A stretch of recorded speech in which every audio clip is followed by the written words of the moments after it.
Bonjour tout le monde, comment allez-vous aujourd'hui? Chantal Bellemare, naturopathe. Donc, je vous rejoins encore aujourd'hui pour quelques minutes du défi 30 jours. Je vous parle de santé et aujourd'hui, je vais vous parler de votre organe des intestins. Non pas comment ça se passe trop dedans, mais vraiment l'organe, la qualité de l'organe, comment cet organe-là doit être en bonne forme et de bonne qualité. Donc, dans les intestins, les intestins sont formés un peu comme un genre de... c'est un tube avec je dirais un peu des boudins, des Michelin, où il se passe un mouvement péristaltique pour faire avancer les aliments et plutôt les nutriments, parce que à ce niveau-là, c'est pas mal déjà tout défait.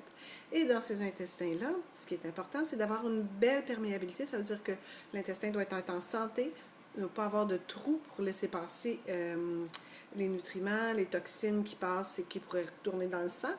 Et aussi ce qu'on appelle des vélosités, qui sont comme des petits fils qui bougent comme ça. Et ces petits fils-là vont ramasser les nutriments pour les envoyer dans le sang et les envoyer partout dans votre corps. Ces petits fils-là sont extrêmement importants et se détruisent de façon assez facile.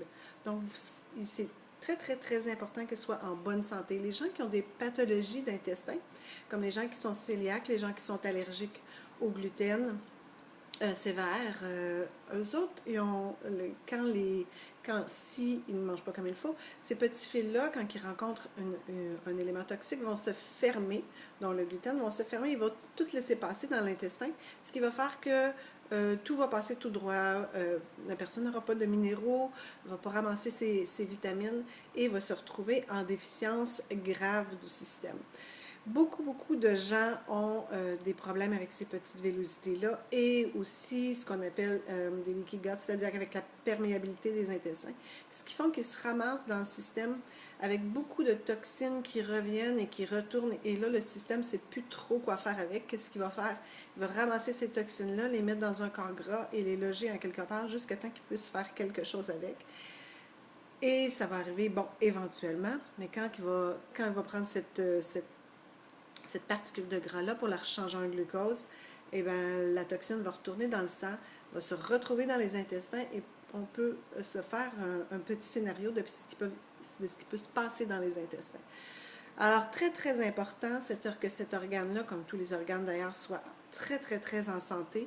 Les gens malades sont beaucoup déminéralisés et les intestins doivent absolument faire leur travail. On dit que c'est le deuxième cerveau, c'est pas pour rien, j'en ai reparlé dans une autre petite capsule. Mais pour aujourd'hui, je vous dis, tenez vos intestins super en santé. On va en reparler, les probiotiques, prébiotiques, mais pensez à ces petits fils-là. Je vais vous revenir avec des moyens d'en prendre soin et d'aller un petit peu plus loin, toujours un peu plus loin dans votre alimentation et toujours un peu plus loin dans votre bonne santé. Les intestins en santé, c'est un gage de santé. Je vous souhaite là-dessus une belle santé et une bonne journée. Ciao!